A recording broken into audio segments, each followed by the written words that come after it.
And for our scripture reading, sino pwede? Si Leia.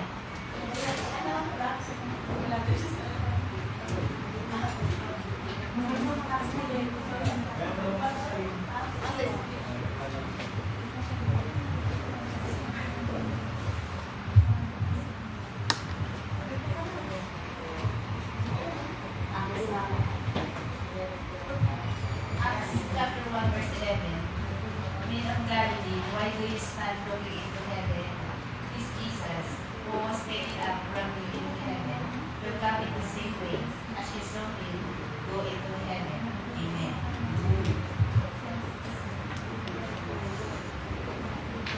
Po, palakpakan po natin ang Diyos sa buhay ni Pastor Cesar sa ating para sa ating mensahe ngayon.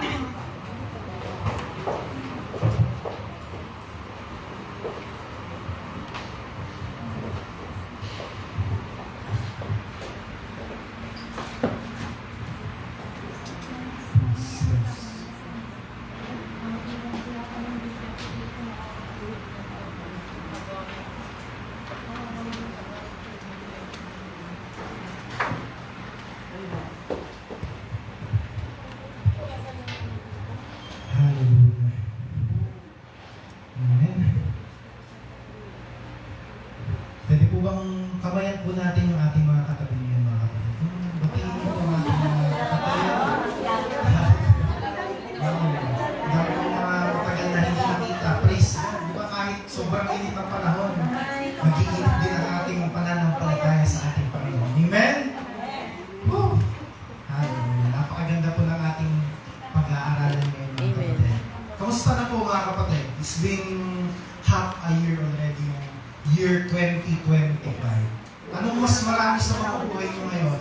Pagpapala o pagpapalo? Pagkadapa o ano? Kayo nakakaalam mo.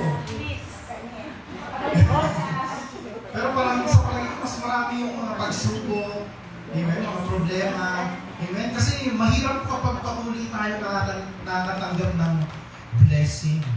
Amen? Kasi baka makalimutan mo ang ating Panginoon. Hallelujah. Pwede po bang palakpakan muli natin ang ating Diyos sa buhay? Hallelujah. Praise Jesus. So once again, I'm gonna read our main verse. Sabi po dito, Acts chapter 1 verse 11.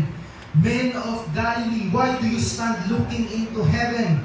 This Jesus who was taken up from you into heaven will come in the same way as you saw him go into heaven. Purihin ang salita ng ating Panginoon. Before we start, let us ask for the guidance of the Holy Spirit. Panginoon, maraming salamat, Lord, for the privilege again to study yung inyong Biblia, ang inyong banal na kasulatan, Panginoon. Dalangin po namin, Lord, that you will extend your arms and you will give us, Lord, yung spiritual understanding and focus, Panginoon, sa aming mga buhay right now.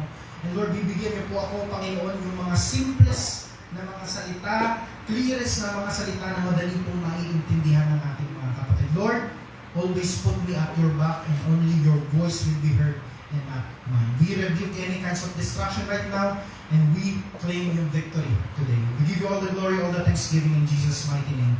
Amen and amen. Hallelujah. So, again, our title ng ating mensahe ngayon is Be Careful Not to Forget the Lord. Pwede po bang basahin natin? Let's read it like we are reminding our brothers and sisters, your neighbors right now. Parang sinasabihan mo yung katabi mo ngayon na be careful not to forget the Lord.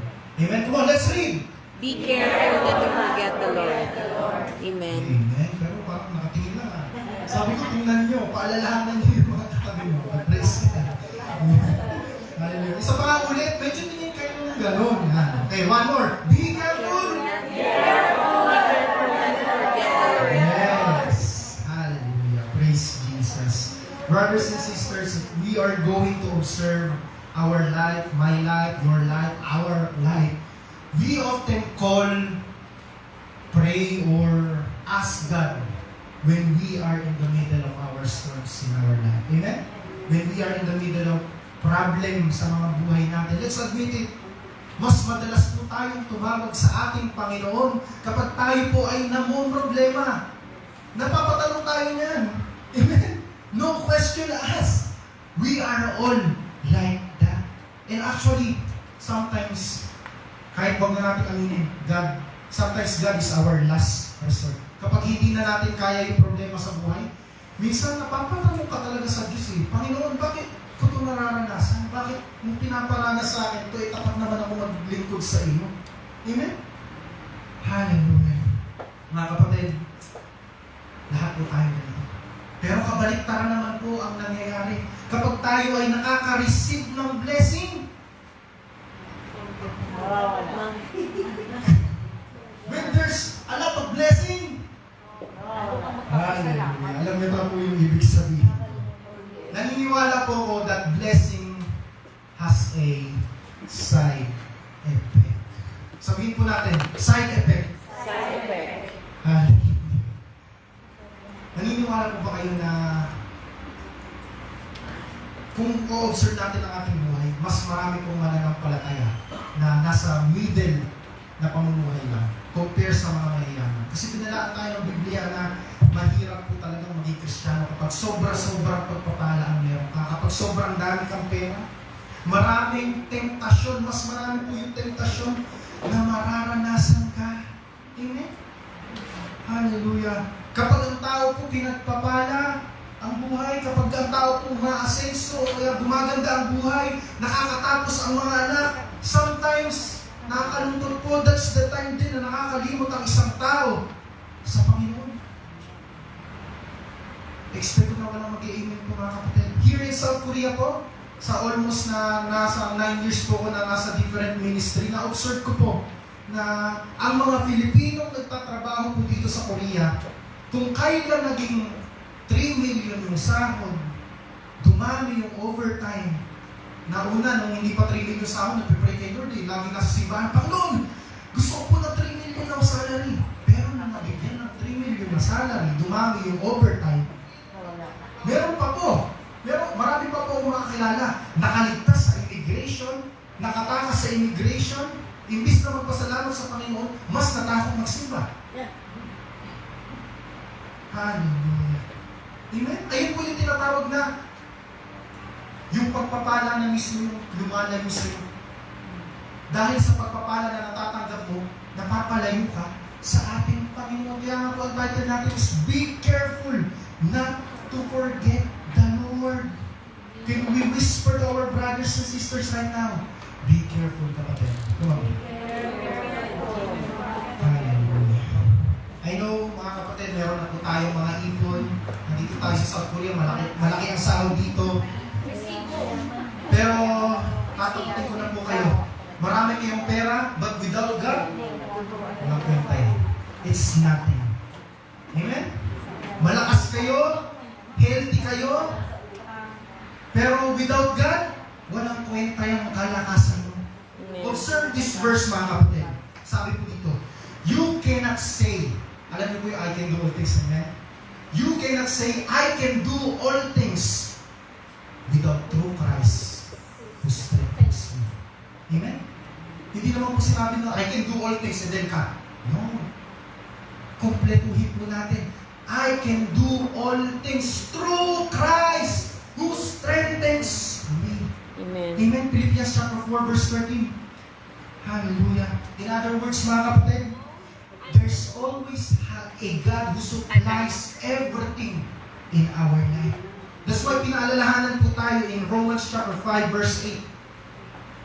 Sabi po dito, but God demonstrates His own love for us in this, while we were still sinners, Christ died for us. I'm gonna repeat it again. While we are still sinners, Christ died for us. Sa Tagalog, na habang pa tayo'y makasalanan, ang ating Panginoong Jesus ay namatay para sa atin.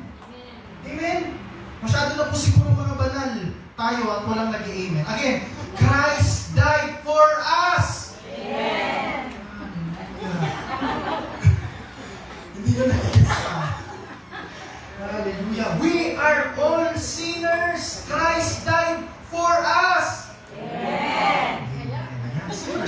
Amen. There's no perfect here. Lahat po tayo ay sinners. Hallelujah. Sa other translation po, sabi ko dito, ang other translation is, Christ died for the ungodly. Amen? And we are all ungodly. Kapag godly ka na, perfecto ka na, godly ka na. Amen? We are all ungodly. Kaya kailangan natin ng tulong ng ating Panginoong Jesus para makalakad tayo sa kabanalan dahil ang Diyos na pinaglilingkuran natin ay banal at kagalang-galang. Amen? Hallelujah. So notice this, mga kapatid. Hindi po sinabi dito na Christ died for the tithers. It's not. Christ died for the leaders. Christ died for the perfect people. There's no perfect people. But the Bible said that Christ died for the ungodly, which is, we are all ungodly. At salamat po sa Panginoon dahil kung tutusin po mga kapatid, take note this. Ibukas niyo po yung mga tenga nyo. This will change your life. Kung tutusin po, Jesus has a choice na huwag mamatay para sa iyo, sa akin, sa ating lahat. Amen? Hallelujah. Jesus has a choice not to die for you. But He didn't. Hindi niya po piniling umatras dahil sa pagmamahal niya sa iyo. And maybe may pinagdadaanan ka ngayon, maybe may pinagdadaanan yung katabi niyo po ngayon. Pakicheck nga po kung mukha bang walang buhay yung katabi niyo ngayon. Amen? Gumagalaw pa naman, di ba? Kapag sa palagay niyo na parang nawawalan kayo ng buhay, mga kapatid, just look at the cross. Jesus died for you at hindi sa pilihan. Amen? Hallelujah. Christ died for you. Amen? Jesus didn't just say, I love you. Hindi lang po basta nagsalita ang ating Panginoon na I love you. He chose to die for you. Pwede po bang palakpakan natin ang ating Diyos na Panginoon sa iyo. Hallelujah. Diyan po papasok ang ating first pointer sa ating aralin. Pasensya na po na tulog po.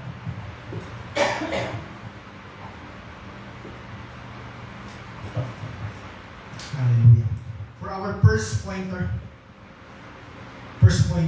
Jesus chose you. Come on, let's read na habang nakatingin sa iyong katabi. Come on, let's read. Jesus chose you.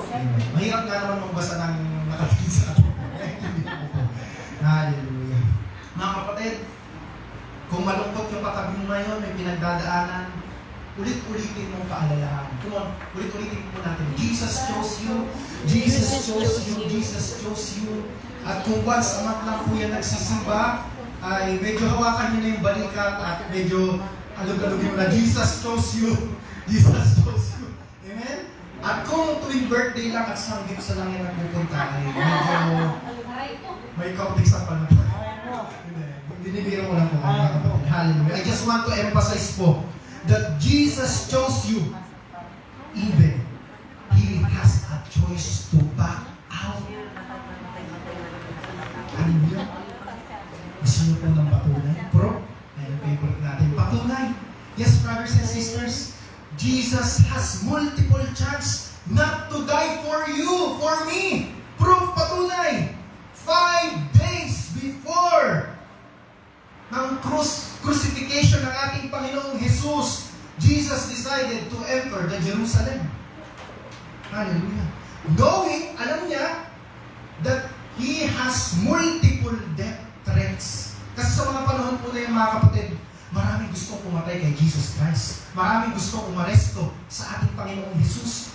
Because inakusahan po siya ng blasphemy.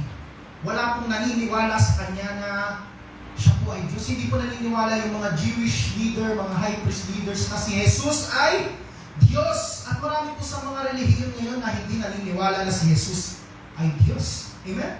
Sa madaling salita po mga kapatid, Jesus knows that when He entered the Jerusalem, He is about to die. Hallelujah. But still, He entered Jerusalem. And notice this, Jesus has a choice again. Jesus has a chance to back out. Pero ano pong ginawa ng ating Panginoon Jesus? Ano po pong ginawa niya nung aarestuhin na po siya ng mga sundalo? Sabi po dito sa John chapter 18 verse 4, Then Jesus, knowing all, alam niya po ang lahat ng mangyayari sa kanya. Then Jesus, knowing all that was going to happen to him, went out. Lumabas pa. Kakaiba si Jesus, went out and asked them, Who do you seek? Tinanong pa yung mga sundalo. Sino yung hinahanap po? In other words, alam po ni Jesus na aarestuhin siya. Alam po ni Jesus na parurusahan po siya. Alam po ni Jesus na hahampasin siya ng latigo. Kukoronahan siya ng tinik. At ano pang pagpapahirap. Alam po ni Jesus Christ yun. At lalong-lalo na po yung pagpapako sa kanya sa krus. Alam po ni Jesus Christ yun. At sabi po sa verse, sabi po, Jesus knowing all. He know that, all the hardship, He know it. But He went out. He didn't back out. Amen? Imbis na mag-back out po siya, He moved forward. At tinanong niya po kung sino yung hinahanap ng mga sundalo. Knowing that siya po yung most wanted sa panahon na yun. Siya po yung suspect, mga kapatid, na gustong magpahuli. Hallelujah. Amen? Kung yung ibang mga tunay na criminal yung mga kapatid, anong gagawin ba? Di ba, natakas sila kapag nakalingat lang yung mga polis? Tatakas na po mga magnanakaw. Amen? Pero ang ating Panginoon hindi. Kaya naniniwala po ako na ang Diyos natin ay Diyos, Ama. Hindi po siya isang propeta, hindi po siya isang guru lamang. Amen? Wala po makakagawang tao na gano'n. Walang makakagawang Diyos. Sabi pa po dito sa verse 5, They answered Him, Jesus of Nazareth. Jesus said to them, di ba tinanong sila ng mga sundalo? Sabi ni Jesus, Jesus said to them, I am He. Hallelujah. Ako si Jesus. Another choice to back out, mga kapatid. Bakit? Pwede naman niya sabihin, hindi ako si Jesus. Pwede naman siya magtago. Pwede naman niya i-deny na siya si Jesus Christ. But He didn't. There's another choice again, but He didn't. Hallelujah. Siya lang po yung suspect na nagpipresenta na hulihin siya. Sabi pa niya, ako yun. I am Jesus Christ. Siya yung ating Panginoong Jesus.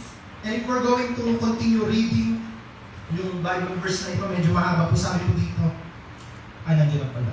Yan, sabi po dito, and Judas, who betrayed Him, also stood with them.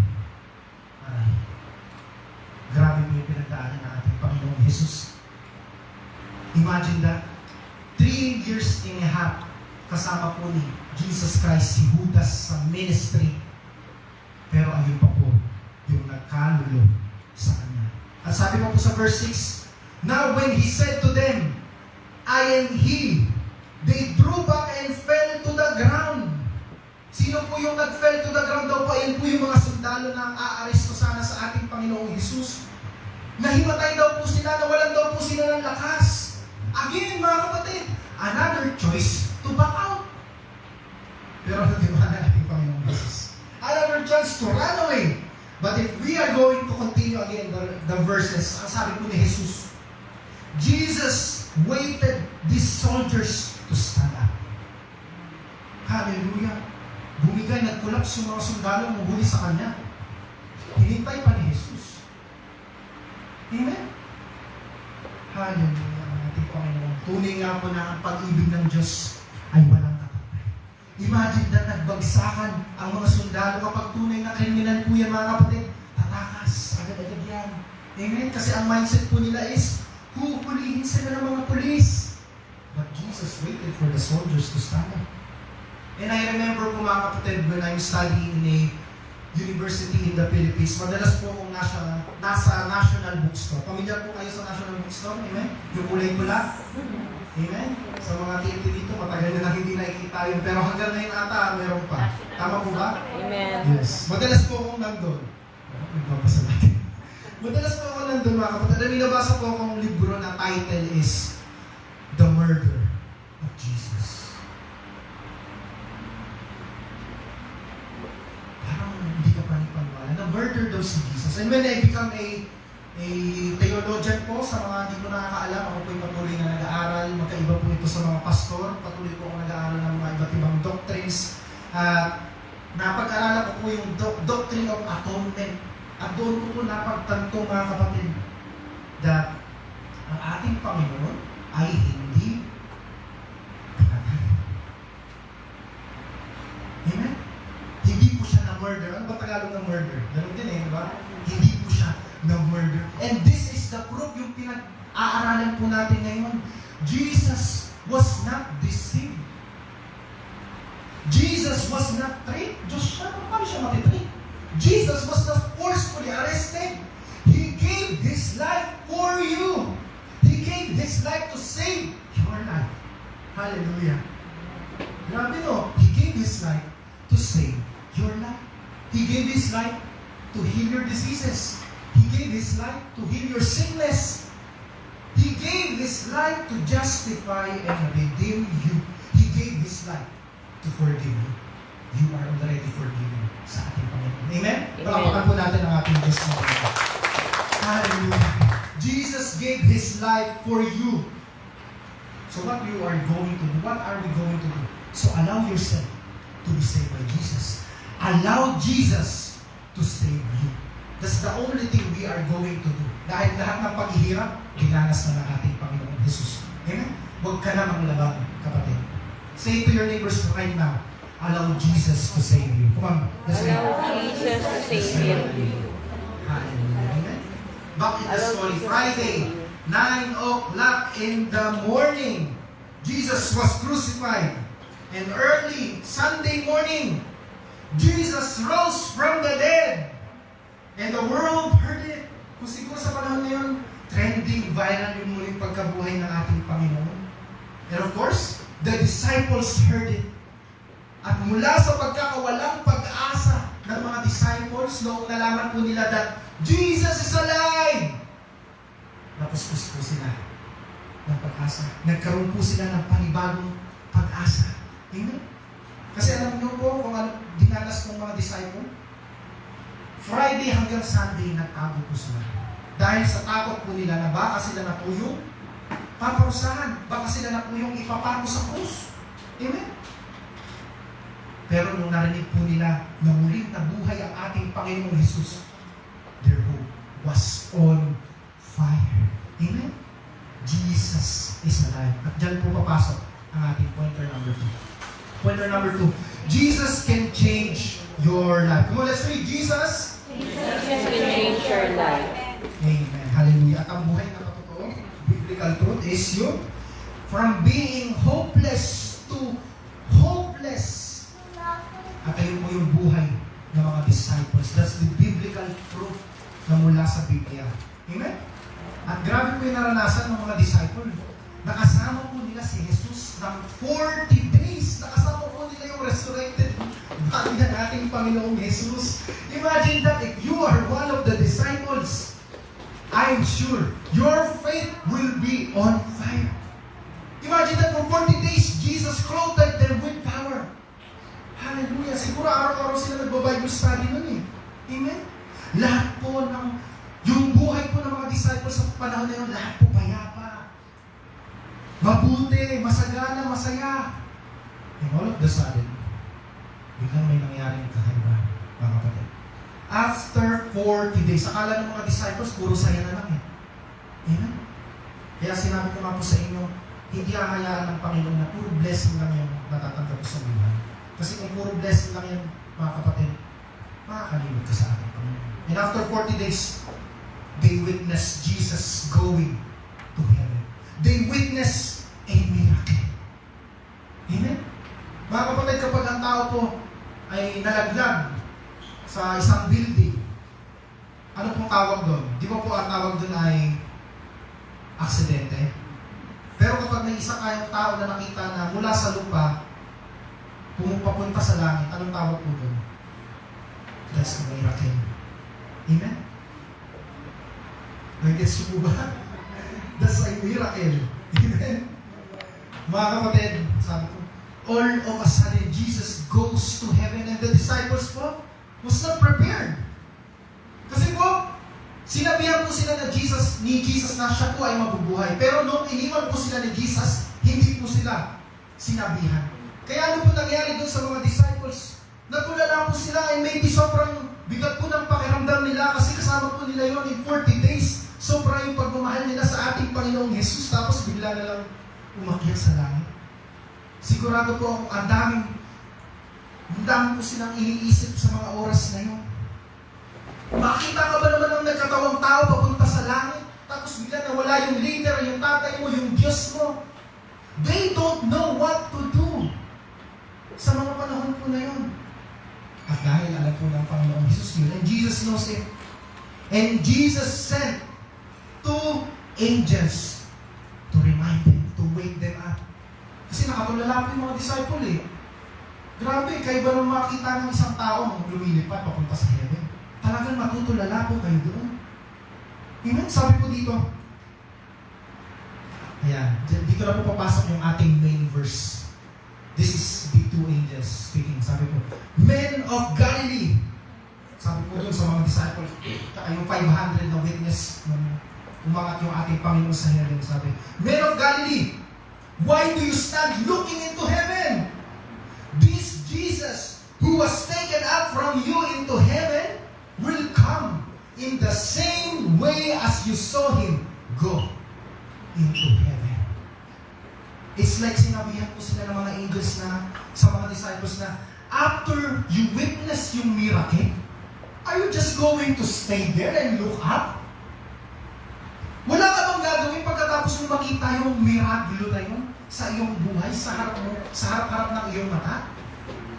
Amen? Mga kapatid, the disciples are disappointed. Iniwan sila ng ating Panginoong Jesus. Eh mga kapatid, it's okay sa ating buhay. It's okay to be disappointed. But don't be paralyzed because of your disappointment. Remember that? It's okay to be disappointed, but don't be paralyzed dahil sa iyong disappointment. Someone put you down, someone discouraged you, don't be paralyzed. Don't be paralyzed because of that disappointment. I believe mga kapatid that this is not an accident na kung bakit ka nandito sa Global Vision Church. Mga kapatid, hindi accident ito na napapakinggan niyo po itong mensahe na ito. I believe and I pray po, mga kapatid, na yung katabi mo, your neighbors right now, tingnan niyo po, pakitingnan po. Ayan po yung pinadalang anghel ng Panginoon para paalalahanan ka. That's the angel of the Lord. Amen? Hallelujah. Parang hindi ah. Amen? Kanina ka ba pinapaalalahanan niya mga kapatid? Amen? Hindi man mukhang anghel yan, pero ginagamit ng Diyos yan para paalalahanan ka. Palakpakan po natin yung buhay ng ating mga kapatid. Hallelujah. Hallelujah.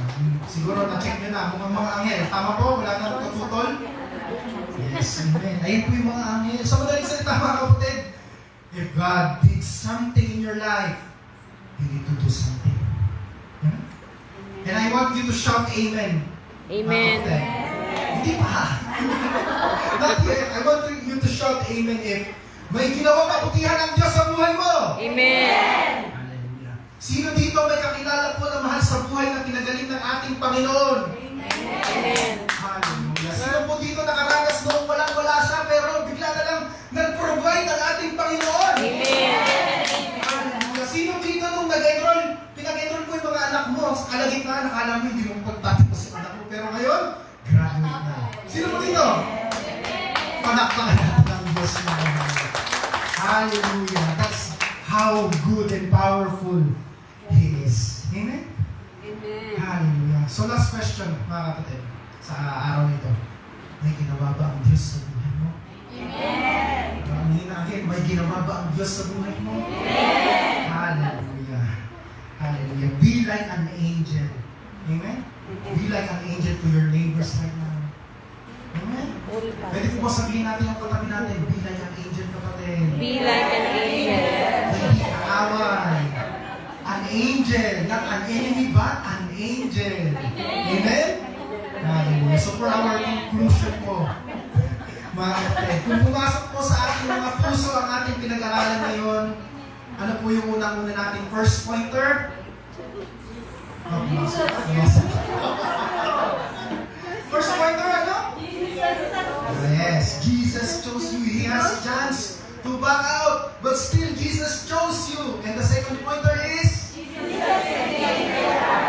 Yes, like what happened to the disciples, from being hopeless to being filled with hopefulness. Amen. For our conclusion, mga kapatid. Ayan. Yan. This will answer our title na sa title po natin, di ba? To be careful, not be careful to be not to forget the Lord. Amen. And I want you to all read this with conviction, with power, submission. Come on, let's read it. Serve. Serve the Lord.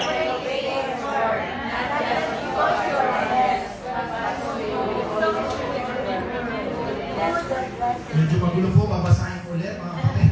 Serve the Lord and obey His word, not just because you're blessed, but so you never forget who the blesser is. Amen?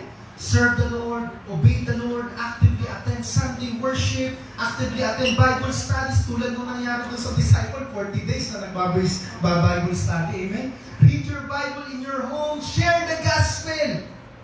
Because if you will do this, you will never forget who the blesser is. Amen? Which is ang ating Panginoong Jesus. Palakpakan po natin ang ating Diyos ng buhay. At bago po tayo mag-end, gusto ko pong iwan itong Bible verse na ito. In Deuteronomy chapter 8, verse 10. Sabi ko dito, kapag ikaw ay busog na, pasalamatan mo ang Panginoong mong Diyos dahil sa mabuting lupang ibinigay niya sa iyo. Manalangin po tayo. Hallelujah. Lord God, maraming salamat, Panginoon, for the revelation, Lord, na ipinaalala niyo po sa amin. Lord, maraming salamat, Panginoon, for the angels, Panginoon, na ipinadala niyo, Lord, para paalalahanan kami right now. Lord, alam po namin, Panginoon, na nakikita niyo po ang bawat yugto ng aming mga buhay. Alam niyo po yung bawat luha na pumatak sa aming mga mata. Alam niyo po, Panginoon, yung bawat hirap, problema, Panginoon, misunderstanding sa aming mga buhay, Lord. Pero dalangin po namin, Lord God, and we are surrendering it to you all, Panginoon, dahil alam po namin, Panginoon, na kayo po ang Diyos ng kaayusan. Aayusin niyo po, Panginoon, ang aming mga buhay. Habang nandito kami, Lord, sa mundong ito, Lord, magulo po ang aming mga buhay. Pero sa pamamagitan ng inyong kapangyarihan, you will give us impossible ways. You will give us, Lord, yung mga kakaibang mga solusyon, Panginoon, sa aming mga buhay.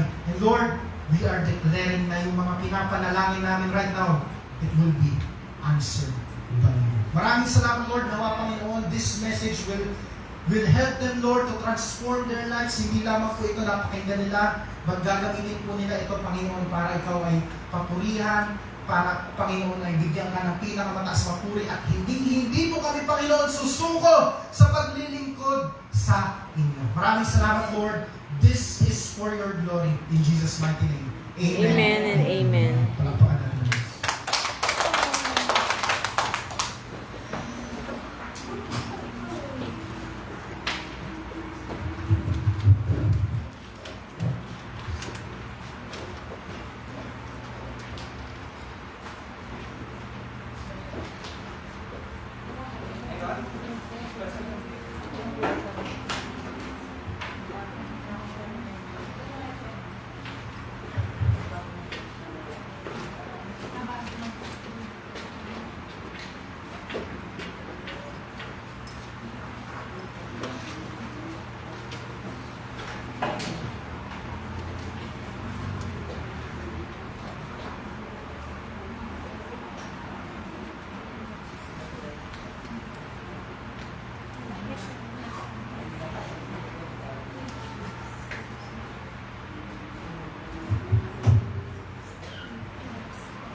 ulo yan.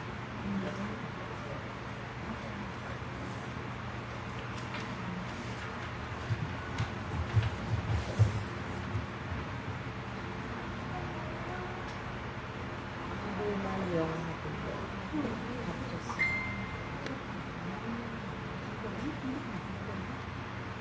ang pang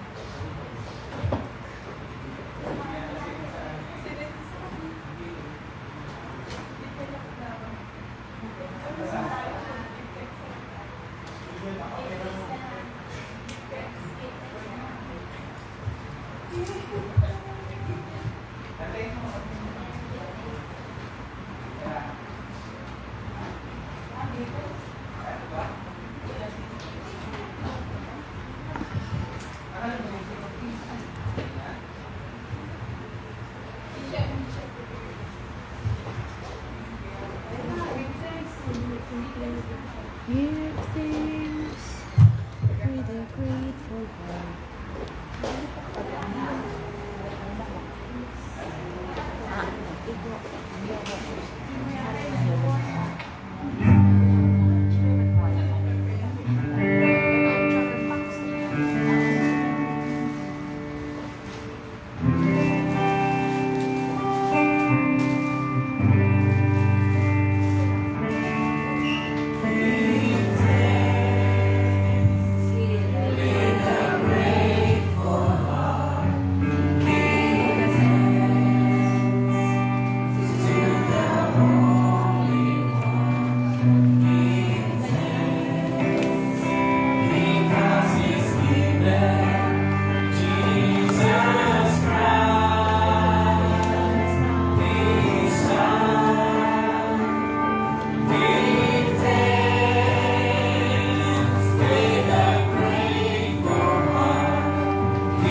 Let's pray.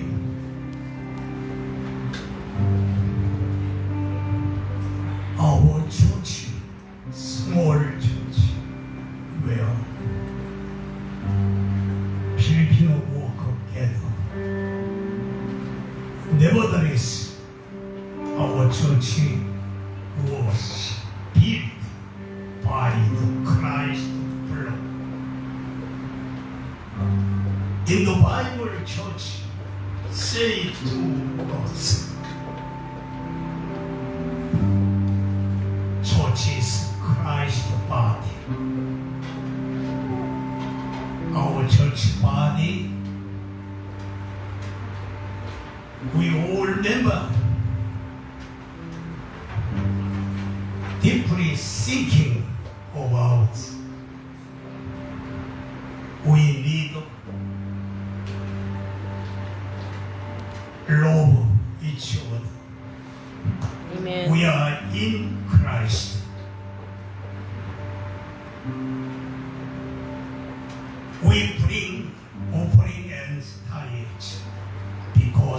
Hallelujah. So much love our Lord.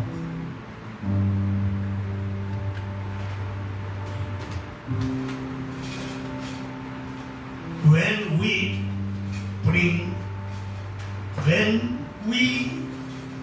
are offering Lord, we remember Christ promised, seek first kingdom of God and righteousness, His righteousness, and all these things will be us, will be give us as well. Heavenly Father, provide what we need or anything. Don't worry about.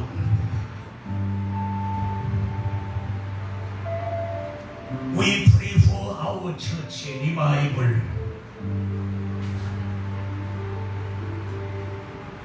May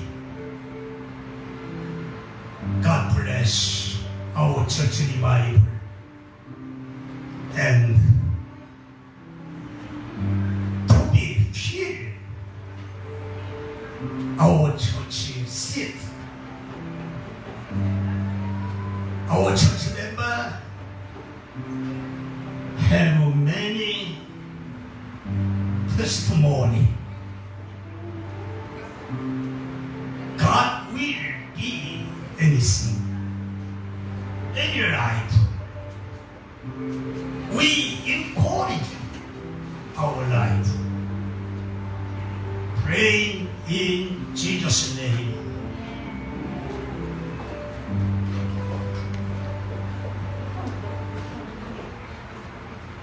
So introducing the cover, you feel the cover. Or everybody is with the cover. And I'm sorry to the Juliet because Juliet sent the message, let's sing together King of Kings. So I said yes, but many things I happened to today. So I thought it was 반을 다 나오고. So I'm really sorry. So announcement, the Global Church heartily welcomes you in the name of Jesus. If you have any trouble or problem, please contact us. You know that just kidding, don't call me from Monday to Saturday, so you know that, kidding, don't get me wrong. And then after our service, let's read the Bible, 10 verses, and come and join us, Bible study 9:45 the p.m. every Friday, Zoom meeting. And then we are supposed to have the outing at the end of Sunday of the July 27. Yeah, 27. So if you need the recommendation, just let me know that. So 27 is okay. 27 is okay. And mountain or the ocean? The ocean? Mountain, the ocean, valley. Mama niyo kayo mami, mahamay ba yung mga kasama mo? I will recommend the Boracay. I will hire them. So, the ocean? Okay naman kayo. Ocean? The ocean?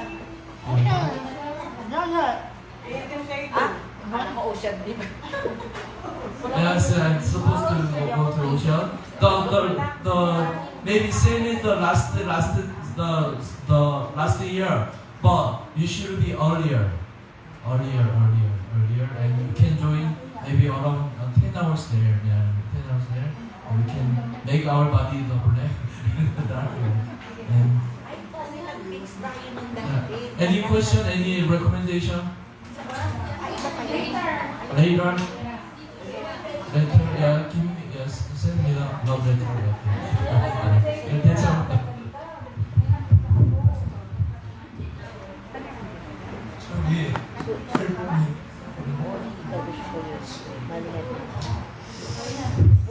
자꾸 마음에 걸려서 한 번 얘기했는데 마음에 같아서 I have a heavy heart.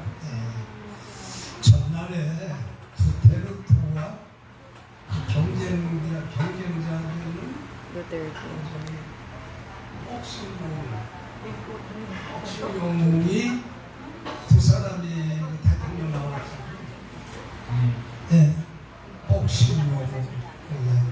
근데 내가 두테르토가 아니고 옥신용의 간증을 바꿔서 해가지고 As you know, maybe 2 or 3 months ago, when he delivered the message, so he was supposed to talking about the Pacquiao, but he misunderstood the Duterte, and that's why so we need your big understanding about that.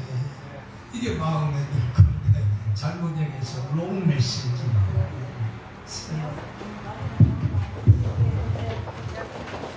May the grace of Jesus Christ, the love of God, and communion of the Holy Spirit be with you all forever. Amen.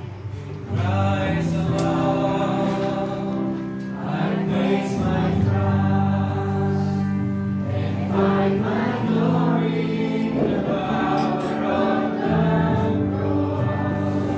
With every victory,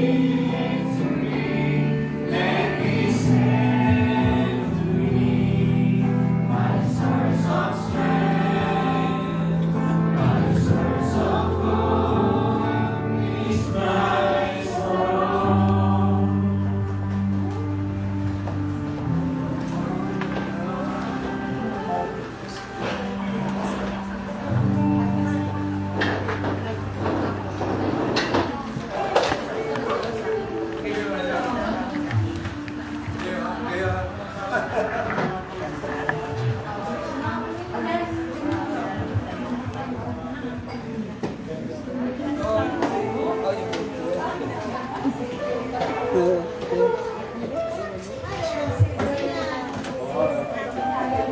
Are you there?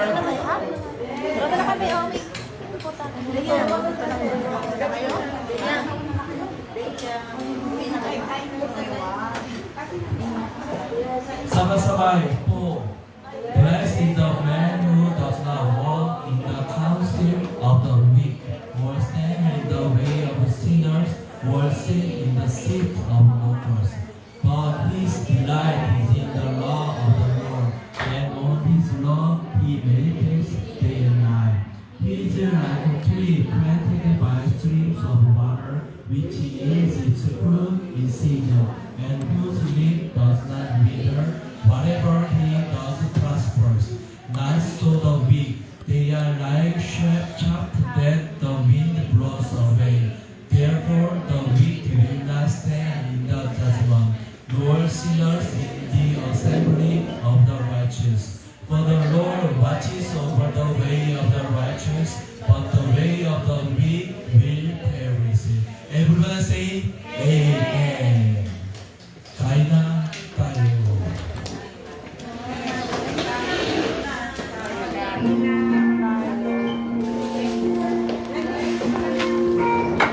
Wow, ang sarap. Grabe. Ate Don, kayo po nagluto? Hindi, si group nila Nansa.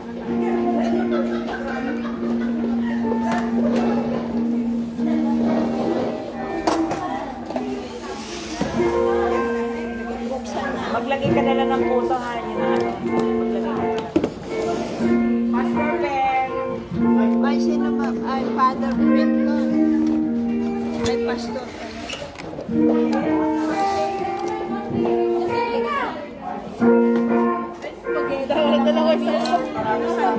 Para makita kung sino talaga. Dalangin po namin, Lord, na pagpupuntos pagpalain, yung mga nagluto, naghanda nito, Lord, kayo po ang magpala, magprotekta sa kanilang mga pamilya, Lord, at i-multiply niyo po, Panginoon, yung pinagkukunan nila, Lord, ng kanilang income, Lord. Dalangin po namin, Lord God, na linisin niyo po ito ng inyong banal na dugo, maging kagalingan ito, Lord, sa anumang sakit, karamdaman, maging source ito, Panginoon, ng aming physical strength, Lord. Maraming salamat, Lord.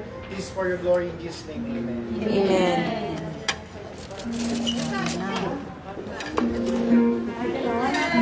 Ano